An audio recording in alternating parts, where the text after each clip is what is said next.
जय श्री राम, जय श्री राम, जय श्री राम। ओम ओम ओम। जय श्री राम। चलो, एक सुंदर विचार आया, और जब कोई सुंदर विचार आवे तो उसे शेयर कर देना चाहिए, दूसरे को बता देना चाहिए। अभी या तो आपके पास इतना समय हो और दूसरे के पास भी इतना समय हो कि आप जाओ और उनके अपना विचार बताओ। यह सबसे आसान तरीका है सोशल मीडिया। सबसे आसान और प्यारा तरीका है। आप सोशल मीडिया पे अपने विचार रख दो, जिसके भाग्य में होगा उसको मिल ही जाएगा। देखो, भाग्य बहुत बड़ी चीज होती है। जिसके भाग्य में होगा उसको मिल ही जाएगा, और इसके भाग्य में नहीं होता, बस फिर तो ईश्वर की कृपा से ही संभव है। तो आज ईश्वर के बारे में ही चर्चा करते हैं। ईश्वर को समझने का प्रयास करते हैं कि ईश्वर, भगवान, गॉड, परमपिता परमेश्वर, नारायण, जगदीश, माधव, अनंत नाम है ईश्वर के, अनंत नाम है। इतने नाम है कि जीवन गुजर जाएगा ईश्वर के बारे में चर्चा करते करते, लेकिन ईश्वर की चर्चा समाप्त नहीं होगी। जैसे कि आसमान में तारे कितने हैं, कल्पनाओं से बाहर है। सिर पे बाल कितने हैं, कल्पनाओं से बाहर है। इसलिए ईश्वर को समझना कल्पनाओं से बाहर है। ईश्वर केवल अगर समझा जा सकता है तो बुद्धि से तो बिल्कुल नहीं समझा जा सकता। ये तो आप विश्वास करिए या ना करिए, बुद्धि के बल से तो ईश्वर को समझा नहीं जा सकता। न धन के बल भी ईश्वर को समझा जा सकता। आपके पास कितने धन हो, ईश्वर को उससे भी नहीं समझा जा सकता। आपके पास कितने ही पद और बल हो, ईश्वर को उसके पद और बल के बारे में भी के बाद भी नहीं समझा जा सकता। ईश्वर को केवल प्रेम और श्रद्धा से समझा जा सकता है। ईश्वर के प्रति प्रेम हो और ईश्वर के प्रति श्रद्धा हो तो ही ईश्वर के बारे में कुछ समझा जा सकता है। संपूर्ण जो जान सकता है ईश्वर के बारे में, कोई भी संपूर्ण रूप से नहीं जान सकता। लेकिन श्रद्धा, प्रेम, समर्पण और विश्वास, ये चार वस्तुएं हमने आपको बताई। भाई, ईश्वर के प्रति विश्वास हो, ईश्वर के प्रति प्रेम हो, ईश्वर के प्रति श्रद्धा हो और ईश्वर के प्रति समर्पण हो, तो इसके ही सौजन्य से ईश्वर को कुछ समझा जा सकता है। अब ईश्वर को जितना हम ईश्वर को समझ पाए उतना हम आपको बताते हैं। जितना हम ईश्वर को समझ पाए, जितना हम ईश्वर को जान पाए, उतना हम आपको बताते हैं। अब तुम ईश्वर को कितना समझ पाए, ईश्वर को कितना जान पाए, वो आपका अपना बौद्धिक बुद्धि स्तर है, आपकी अपनी विवेक शक्ति है। आप अधिक मात्रा में जानते हैं, बहुत अधिक मात्रा में जानते हैं, तो आप सब बधाई के पात्र हैं। सब बधाई के पात्र हैं। आप अगर ईश्वर के बारे में बहुत अधिक मात्रा में जानते हैं, आपके ईश्वर के प्रति आपकी बहुत श्रद्धा है, ईश्वर के प्रति आपका बहुत प्रेम है, ईश्वर के प्रति आपका बहुत विश्वास है, ईश्वर के प्रति आपका बहुत ही समर्पण है, और ईश्वर के बारे में आप बहुत अधिक जान पाए, तो बहुत सुंदर और अच्छी बात है। आप सब बधाई के पात्र हैं। आप सभी को बहुत बहुत शुभकामनाएं, हृदय से प्रेम से सिर झुकाकर। जय श्री राम। लेकिन हम जितना जान पाए वो आपसे को बताना चाहते हैं। ईश्वर को जानने से पहले ईश्वर की व्यवस्था को समझना पड़ेगा। जो हमारा अपना पर्सनल मत है, जो हमारा पर्सनल विचार आपका है, जितना भी ईश्वर को समझ पाए, जितना भी ईश्वर को जान पाए, उसके अनुसार ईश्वर को समझने से पहले, ईश्वर को जानने से पहले ईश्वर की व्यवस्था को समझना पड़ेगा कि ईश्वर की व्यवस्था है क्या। अगर ईश्वर की व्यवस्था को हम समझ पाए तो धीरे धीरे ईश्वर को भी ईश्वर के बारे में भी हम धीरे धीरे हमारी बातें समझ में आनी चालू हो जाएगी। और अगर ईश्वर की व्यवस्था को हम नहीं समझ पाए तो ईश्वर को समझना कठिन है।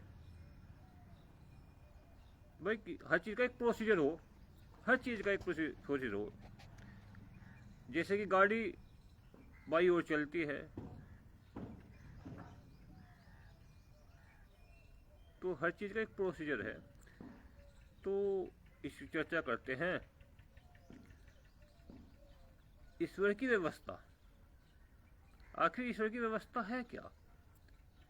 देखो, ईश्वर की एक बहुत सुंदर व्यवस्था है जो केवल मनुष्य शरीर पर लागू होती है। वो व्यवस्था क्या है? कर्म फल। ईश्वर ने बहुत सुंदर व्यवस्था बना रखी है जो मनुष्य शरीर पर ही लागू होती है। जो शरीर आपके पास है, हमारे पास है, अन्य आपके पास है, आपका भाई है, बहन है, माता है, उन पे लागू होती है ईश्वर की केवल ये व्यवस्था। केवल कर्म फल। वो क्या?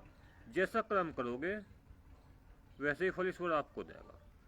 ईश्वर की ये सुंदर व्यवस्थाएं हैं कि आप अच्छा कर्म करोगे आपका जीवन अच्छा होगा, आप गंदा कर्म करोगे, बुरे कर्म करोगे तो जीवन आपका बुरा और गंदा होगा। यही ईश्वर की व्यवस्था है।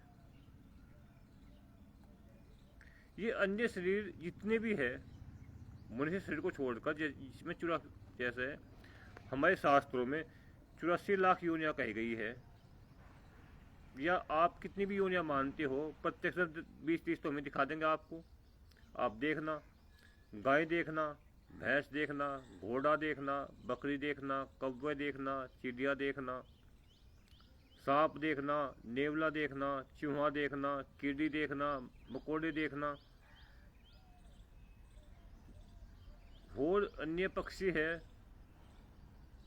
और अन्य जीव जंतु है, कछुआ है।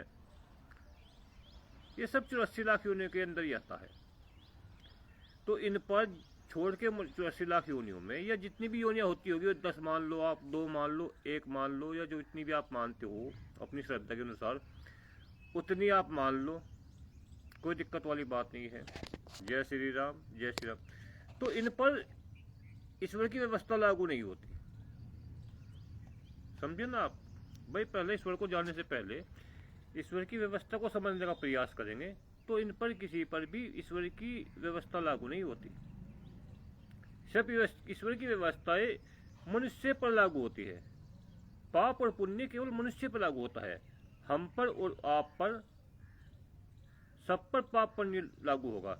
अन्य किसी जीव पर भी ईश्वर की व्यवस्थाएं लागू नहीं होती। क्यों? ये जितनी भी योनि हमने आपको बताई, 84 लाख या इससे कम, ये जो हमने आपको नाम गिनवाए, ये केवल पाप योनियां है। क्या है? केवल पाप योनियां। इनसे जब इनके पास मनुष्य शरीर था तो कहीं ना कहीं इन्होंने जीवन में गलतियां करी, बुरे कर्म करे। भाई गलतियां करी, बुरे कर्म करे, तो ईश्वर ने दंड स्वरूप इनको ये दूसरे शरीर दे दिए। जैसे हमने गाय का बताया, बकरी का बताया, भेड़, घोड़ा आदि जो आप देखते हो दाएं बाएं। जय श्री राम, जय श्री राम, ओम ओम, जय श्री राम। तो इनसे गलतियां हो गई तो मनुष्य ने इनका अधिकार छीन लिया। काहे का? जो उनको मनुष्य शरीर मिलना था तो वो ना मिला। जो मनुष्य शरीर रहते हुए उन्होंने पाप किया, जो भी पाप किया, आप तुम चिन्हित करना। अगर तुम्हारे आज भैंस के बच्चा पैदा हुआ या गाय के बच्चा पैदा हुआ, या आसपास तुमने कुत्ते बिल्ली के बच्चे पैदा होते हुए देखे, या लील गाय आपने देखी, या खरगोश देखा, या चिड़िया देखी, या कव्वे देखे, या मक्खी मच्छर, या आदि जीव जंतु जो आपने देखे, तो विचार करना ये मनुष्य थे, 100 के 100% मनुष्य थे महात्मा जी। लेकिन मनुष्य शरीर रहते हुए इन्होंने अच्छे कर्म नहीं किए, आज इनको ये शरीर प्राप्त हुआ है, और इस शरीर में केवल ये पाप भोगेंगे, न इन पे पुण्य लागू होगा, न इन पे पाप लागू होगा। अगर सांप किसी व्यक्ति को डस ले, एक पशु किसी व्यक्ति की हत्या कर दे, तो उस पर पाप लागू नहीं होगा और न उस पर पुण्य लागू होगा, क्योंकि पाप पुण्य केवल मनुष्य शरीर पर ही लागू होता है। भाई ईश्वर की व्यवस्थाएं धीरे धीरे समझने का प्रयास करेंगे। ये केवल भोग योनियां है जो केवल अपने पाप कर्मों को भोगती है। क्या भोगती है? पाप कर्मों को भोगती है। फिर जब उनके पाप समाप्त हो जाते हैं, फिर ईश्वर इन्हें मनुष्य शरीर मिलता है,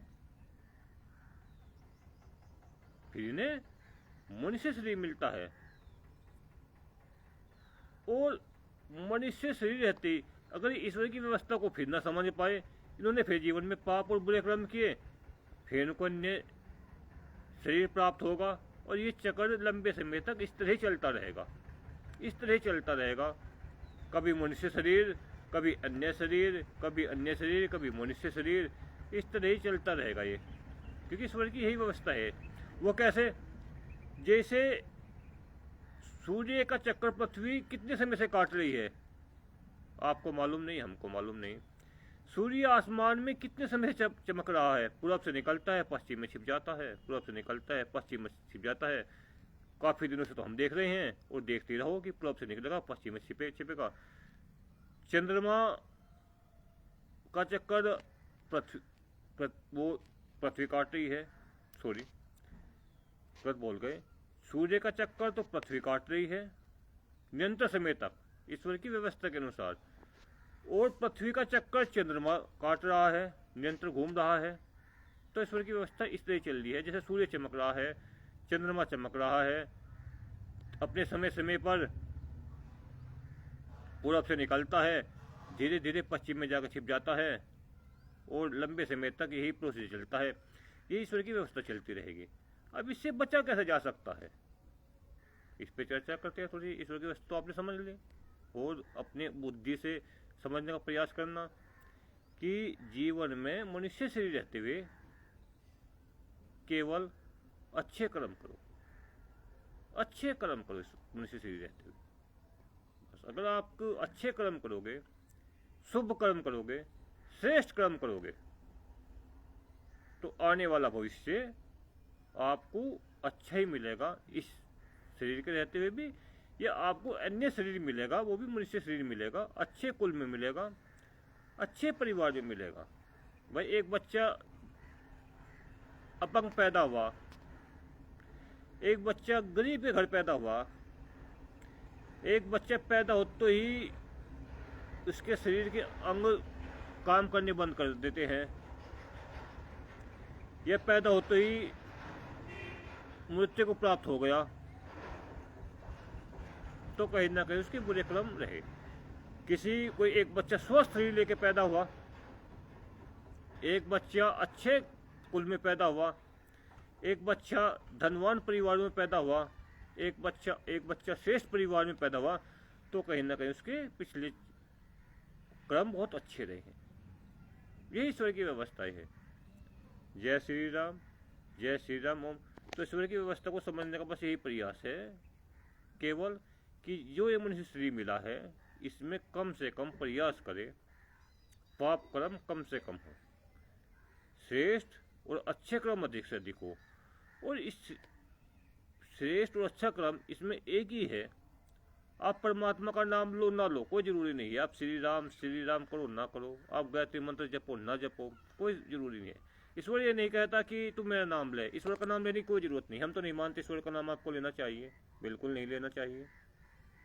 हम ये नहीं भी कहते आपको दान करना चाहिए, दान बिल्कुल नहीं करना चाहिए, यज्ञ बिल्कुल नहीं करना चाहिए, व्रत उपवास बिल्कुल नहीं करना चाहिए, मंदिर में बिल्कुल नहीं जाना चाहिए, चंदा बिल्कुल नहीं देना चाहिए, भजन बिल्कुल नहीं करना चाहिए, कीर्तन बिल्कुल नहीं करना चाहिए, कहीं मंदिर बन रहा है दान बिल्कुल नहीं देना चाहिए, कोई गरीब आ गया भोजन उसको बिल्कुल ना खिलाओ, कोई जरूरत नहीं भोजन खिलाने की, उसे कुछ ना करो, कुछ भी कहीं वृंदावन जाने की कोई जरूरत नहीं है, खाटू श्याम जाने की कोई जरूरत नहीं है, देवता को नवाने की कोई जरूरत नहीं है, पितरों को मारने की कोई जरूरत नहीं है, सत्यनारायण कथा करवाने की कोई जरूरत नहीं है, कोई जरूरत नहीं है, कोई जरूरत नहीं है, चालीसा करने की कोई जरूरत नहीं है, माता का जागरण करवाने की कोई जरूरत नहीं है, नवरात्रे बरती रहने की कोई जरूरत नहीं है, कुछ भी तो जरूरत नहीं है महात्मा जी। देखिए, और हम आपको ऐसा उपाय बताएंगे कि आपको शांति महसूस होगी और ईश्वर की कृपा महसूस होगी। भाई आदमी, समस्या क्या है, हमारे सभी के जीवन में हमको गुमराह किया जाता है और गुमराह करके हमको भयभीत किया जाता है, और भयभीत करने के बाद फिर हमारा शोषण होता है, हमारा शोषण होगा, हमारे परिवार का शोषण होगा, भयभीत करके, डरा के, धमका के। शनिदेव की पूजा करो, जावीर जी की पूजा करो, काली माँ की पूजा करो, हमको डराया जाता है, हमको भयभीत किया जाता है कि शनिदेव की अगर पूजा नहीं करने के तो पता नहीं क्या हो जाएगा, हनुमान की पूजा नहीं करने के तो पता नहीं क्या हो जाएगा, पितरों की पूजा नहीं करने के तो पता नहीं क्या हो जाएगा, कुल के देवी देवताओं की पूजा नहीं करने के तो पता नहीं क्या हो जाएगा। हमको भयभीत करते हैं, कुछ भी तो करने की जरूरत नहीं है, कुछ भी करने की जरूरत नहीं है। दान दो भाई, कोई जरूरत दान देने की, भंडारा करो, कोई जरूरत नहीं, कुछ भी तो करने की जरूरत नहीं है। एक छोटा सा कार्य कर लीजिए, बस आप एक छोटा सा कार्य कर लीजिए। अगर वो आपने छोटा सा कार्य कर लिया तो जीवन में आपकी आनंद आ जाएगा। और आपने अगर वो छोटा कार्य नहीं किया ना, छोटा सा कार्य करना बस आपको। वो कैसे? आप भोजन अच्छे से अच्छा बनाओ, अच्छे से अच्छा भोजन बनाओ, उसमें नमक मत गिरो, भोजन स्वादहीन हो जाएगा, उसमें स्वाद नहीं आएगा, बिल्कुल स्वाद नहीं आएगा। और भोजन में तुम लागत कम लगाओ, बहुत कम लागत लगाओ, उसमें स्वाद के अनुसार आप नमक डाल लो तो भोजन का स्वाद आ जाएगा। आप जीवन में प्रैक्टिस करना, आप भोजन में, सब्जी में सब कुछ डालना और नमक मत डालना, भोजन स्वाद नहीं आने का, उसमें फीका फीका रहेगा। और उसमें लागत बहुत कम लगाना और नमक जरूरत के हिसाब से डाल लेना, तो भोजन में और सब्जी में स्वाद आएगा। आप ये जितने कार्य कर रहे हो, जितने हमने आपको बताया, जितने लोग बाग खाटू श्याम जा रहे, महावीर जी पे निशान चढ़ाने जा रहे, राजस्थान जा रहे, वृंदावन जा रहे, गोवर्धन की परिक्रमा कर रहे हैं, सारी रात माता राता का जागरण कर रहे हैं, नवरात्रि में भुक्के मर रहे हैं, दुनिया भर का घी फूक रहे हैं, रोज ओम स्वाहा ओम स्वाहा ओम स्वाहा ओम स्वाहा, घी फूक दे दुनिया भर का, सामग्री फूक दी दुनिया भर की, दुनिया भर के दान कर दिए, मंदिरों में चंदा दे दिया, भंडारे कर दिए, सब व्यर्थ है, वास्तव में सब व्यर्थ है, कुछ भी करने की जरूरत नहीं है। बस एक छोटा सा उपाय कर लीजिए आप, मात्र छोटा सा उपाय, न किसी के बारे में बुरा सोचना, न किसी का बुरा करना, और पीठ पीछे न किसी को बुरा बोलना, बस इतना सा कार्य कर लीजिए आप। अपने आप से वादा करिए, अपने आप से वादा करिए, कहीं जाके मंदिर में जाके वादा करने की जरूरत नहीं है आपको, किसी देवी देवता के जाके आपको नाक रगड़ने की जरूरत नहीं कि देवी देवता के स्थान पे जाके आप नाक रगड़ो, मत्था टेको, जल दो, भंडारा करो, कुछ भी करने की जरूरत नहीं है। अपने आप से वादा करिए कि मैं अपने आप से वादा करता हूं, मैं किसी के प्रति बुरा नहीं सोचने का। क्यों? क्योंकि ईश्वर की व्यवस्था है, वह उसका जीवन उसके पाप पुण्य से चल रहा है। अगर उसके जीवन में सुख समृद्धि है तो उसका पुण्य का प्रभाव है, और उसके जीवन में दरिद्रता है। सुदामा भी तो गरीब था, क्या सुदामा गरीब नहीं था? श्री राम के जमाने में केवट क्या गरीब नहीं था? केवट कौन था जिसने श्री राम की नदियां पार करवाई? केवट एक गरीब व्यक्ति था जो नाव चला के अपनी जीवन का चलाता था। सुदामा एक गरीब था जो परिवार का भिक्षा मांग के पालन पोषण करता था। वाल्मीकि गरीब था जो लूटपाट खसोट कर अपना परिवार चलाता था। जो उसने पाप और पुण्य का रखे नहीं, उसके अनुसार उसका जीवन चल रहा है। आप उसको किसी के बारे में ना बुरा सोचना, किसी के बारे में ना बुरा कहना, और ना किसी के पीठ पीछे बुरा बोलना। बस ये इतना सा कार्य कर लो, आपके जीवन में आनंद शांति महसूस हो जाएगी। और तुम पीठ पीछे दूसरे के बारे में बुरा सोचो, दूसरों का बुरा करो और दूसरों के लिए बुरा बोलो, आप जो मर्जी कर लो, शांति महसूस नहीं होने की। क्या दूसरों को बुरा करने वाला को शांति मिल जाएगी? इम्पॉसिबल है, कभी शांति, दूसरों का बुरा करने वालों को कभी शांति नहीं मिलने की। दूसरों के बारे में बुरा सोचने से कभी जीवन में शांति नहीं आएगी, कभी शांति नहीं आएगी। दूसरों के पीठ पीछे बुरा बोल लो, मुंह के सामने बुरा बोल लो, कभी शांति नहीं आएगी जीवन में। अगर आपके अंदर ये 3 अवगुण है ना, तो आप जहावीर तो छोड़ दो जो भी आपको देवस्थान लगा ना, जिस पे आपकी श्रद्धा हो, आप दिन रात में मत्था लग दो, मत्था धरती पर दे मारो, जितना देर दे सको, और मत्थे को लहलुहान कर लो, और जीवन भर वहाँ जितनी भी आपका सुकून है उनके लिए अपना जीवन ही, अपना सब कुछ खपा दो, जो भी आपके पास हो सब कुछ खपा दो। मन को शांति नहीं मिलने की आपको। एक रात आपको नींद नहीं आएगी, एक रात जी भर के आप सो नहीं पाएंगे। जी भर कर जितना भंडारा करो, जितने दान पुण्य करो, जितना आप कर सकते हो उससे अधिक करो, सब कुछ करो।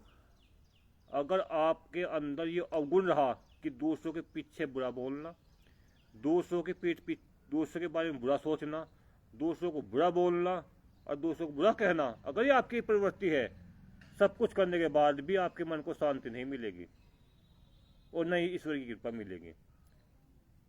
बस ईश्वर की कृपा और शांति, हमने कुछ पता कुछ भी करने की जरूरत नहीं है, केवल एक कार्य कर लिए, केवल एक कार्य करिए, न मुझे पीठ पीछे किसी की बुरा बोलना, न मुझे किसी का बुरा करना और न बुरा सोचना। बस ये भाव मन में लाइए, आपको दिन भर अच्छी नींद आएगी, क्योंकि उसका जीवन उसके पाप पुण्य चल रहा है। वो बीमार है, कोई दिक्कत नहीं है, बीमार है तो क्या परेशानी है उसमें, उसका खान पीन अच्छा नहीं है, उसने दिल बाग खाए। जो दारू पी रहा है, दिल बाग खा रहा है, गंदी चीजों का सेवन कर रहा है, तो बीमारी होगा। वो गरीब है, जब उसके अंदर आलस्य है, वह कर्म नहीं करता, मेहनत नहीं करता, तो गरीब ही रहेगा। वह फैल हो गया, जब उसने पढ़ाई नहीं की तो फैल हो गया। भाई ईश्वर आपके कर्म फल, ईश्वर की यही तो दायित्व है, ईश्वर का यही तो कर्तव्य है कि जैसा आप कर्म करते जाओगे वैसा आपको फल मिलता रहेगा। बस इतने तो ईश्वर का कार्य है, तो उसका कर्म उसके साथ। बस अगर आप उसका कुछ अच्छा नहीं कर सकते तो उसका बुरा भी मत सोचो। भाई देखो, अच्छा करने की हिम्मत हमारे अंदर नहीं है, ना आपके अंदर है। एक आदमी 20 लाख का मकान बना लेगा और घर के सामने जो नाली है वो गंदी गंदी रह जाएगी, उसमें 1000 रुपये नहीं लगाएगा, उसे गांव का प्रधान लगाएगा या कोई अन्य व्यक्ति लगाएगा। वो घर की सारी सफाई करेगा, कूड़े को घर के सड़क के किनारे रख देगा। ऐसे तुम देखियो, आप तो गांव में रहते हो या पास रहते हो, आप देखियो कि वो गांव में 10 लाख रुपए लगाएगा, मकान बनाने में 10 लाख, 5 लाख, 2 लाख 50,000 रुपये लगाएगा, और जो नाली गंदी है ना उसके मकान के सामने, जो नाली गंदी जा रही है, जो मकान के सामने उसके रास्ता खराब पड़ा है, उसमें 10,000 रुपये नहीं लगाएगा। देखो, मकान में उसने 2 लाख लगा दिए, रास्ते पर 10,000 रुपये नहीं लगाएगा वह।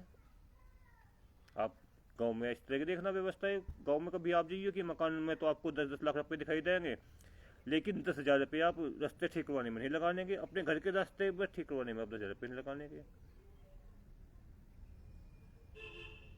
तो यही तो व्यवस्था है ईश्वर की। यानी आपने मकान में 1 लाख रुपए लगाए, आप मकान में 80,000 रुपये लगाइए, 20,000 रुपये का रास्ता ठीक करवाइए, तो आप ईश्वर के पात्र बनेंगे, ईश्वर की कृपा बनेंगे। लेकिन हम अच्छा तो नहीं कर सकते, इतने तो काबिलियत हमारे अंदर नहीं कि हम अच्छा कर सके देश के लिए, समाज के लिए, धर्म के लिए। लेकिन इतनी काबिलियत तो हम अपने अंदर कर सकते हैं कि हमको न तो किसी को बुरा बोलना, न किसी के हमको बुरा कहना, न किसी के प्रति बुरा सोचना। आप जहाँ जाओगे जीवन में आनंद ही आनंद रहेगा, क्योंकि सब आपको अच्छे अच्छे दिखाई देंगे। जय श्री राम, जय श्री राम, ओम ओम जय श्री राम। तो जीवन में कुछ भी करने की जरूरत नहीं है, कुछ भी करने की जरूरत नहीं है, केवल एक छोटा सा कार्य कर लिए, केवल एक छोटा सा कार्य कर लिए। अपने आप से वादा करिए, अपने आप से वादा करिए कि न मैं जीवन में किसी का बुरा करूँगा, न जीवन में मैं किसी को बुरा बोलूँगा, और न जीवन में मैं किसी को बुरा कहूँगा। ये 3 बातें अपने यहाँ से माइंड में बैठा लीजिए। जब भी बुरा बोलने को मन करे अपने आप से कहे मुझे किसी को बुरा नहीं बोलना। जब भी किसी को बुरा कहने सोचने का मन करे अपने दिमाग से कि नहीं मुझे किसी के बारे में बुरा नहीं सोचना। जब भी आपका मन कुछ किसी के लिए बुरा करने का मन करे अपने आप से कि नहीं मुझे किसी का बुरा नहीं करना। उसका जीवन जैसा भी है उसे ही मुबारक है। बस अच्छा जीवन है तो उसे मुबारक है, बुरा जीवन है तो उसे मुबारक है। अगर मैं इसके बारे में अच्छा सोच सकता हूँ, इसके लिए कुछ अच्छा कर सकता हूँ तो बहुत अच्छी बात है, बहुत श्रेष्ठ बात है। अगर मैं इसके बारे में अच्छा नहीं सोच सकता, अच्छा नहीं कर सकता, अच्छा नहीं बोल सकता तो मुझे कोई दिक्कत नहीं है, कोई परेशानी नहीं है। लेकिन इससे मैं बुरा नहीं बोलूँगा, इसका नहीं बुरा करूँगा, मैं इसके बारे में बुरा सोचूंगा। आपको आनंद ही आनंद आ जाएगा, जीवन में आनंद ही आनंद आ जाएगा। हारी की तरह हम न किसी का बुरा सोचते, न किसी को बुरा बोलते, न बुरा किसी को कहते। बहुत अच्छी नींद आती है, पेट भर के भूख लगती है, जीवन में आनंद ही आनंद है। जय श्री राम, जय श्री राम, ओम ओम जय श्री राम।